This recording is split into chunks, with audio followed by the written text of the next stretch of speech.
आप सभी भाई-बहनों का आध्यात्मिक ऑक्सीजन की लघु ज्ञान संदेश कक्षा में एक बार फिर स्वागत है। आज की चर्चा शास्त्र हमारे मार्गदर्शक। देखिए, स्थितियाँ साधारण स्तर पर, ऊपरी-ऊपरी स्तर पर शास्त्रों की बातें को हमें शत प्रतिशत समझ नहीं आती।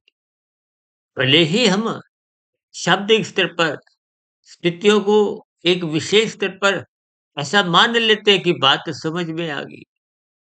लेकिन ये शास्त्रीय बातों के अर्थ, फिर भावार्थ समझते-समझते पूरा जीवन भी छोटा पड़ जाता है। मनुष्य जीवन समझने के लिए मिली। देखिए, हम बार-बार आज तक की प्रसारित हमारी भी 5500 से अधिक वीडियो हो गई हैं। ये समझाने की स्थितियाँ हैं। हालाँकि समझाने में भी परमात्मा की कृपा, गुरुओं का आशीर्वाद और ब्रह्म मुहूर्त समय विशेष या उससे भी पूर्व की स्थितियां अनुकूल स्थितियां होती हैं। फिर भी समझाने में हम कहीं ना कहीं एक कमजोर पड़ जाते हैं कि मायाबद्ध की स्थिति है। लेकिन फिर भी हम बार बार इस बात की पुष्टि करते हैं कि हमारी वीडियो से भी या शास्त्रों से आप मूलभूत सूत्रों को समझो और फिर उस पर शोध करें। यानी समझना आपको स्वयं को है।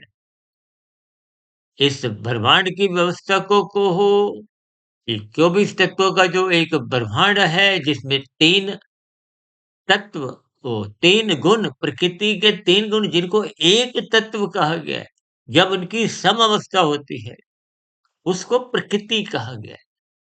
जिसको आप संसारी भाषा में प्रकृति कहते हैं, वो तो विकृति है। प्रकृति अनित्य है, भले ही करोड़ों अरबों वर्ष तक का उसका कार्यकाल है। ये सभी स्थितियां आपको ज्ञान पूर्वक संसार से वैराग्य करवाती है। इसलिए शास्त्र बार-बार कहते हैं, कर्म कांड ज्ञान पूर्वक करो, त्योहारों को सात्विक भाव से मनाओ। ये सभी स्थितियां आपका सत्वगुण मजबूत करती हैं, धर्म मजबूत करती हैं। बिना धर्म मजबूत हुए, बिना सत्वगुण मजबूत हुए, आप और हम शास्त्रों को समझ नहीं पाते। जब समझ नहीं आती तो भ्रम की स्थितियां बनी रहती हैं।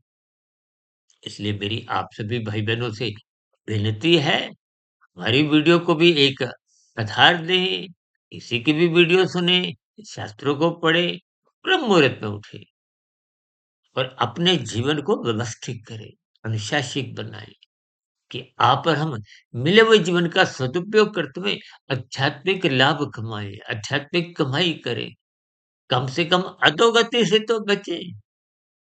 इस संसार के बहाव में तो भोगमय स्थितियाँ होती हैं। भोगमय स्थितियाँ कब कितने स्तर पर कानून का उल्लंघन करवाती हैं, शास्त्र विरुद्ध पाप कर्म करवाती हैं, आपको हमको ज्ञान के अभाव में ऐसा बोध ही नहीं होता।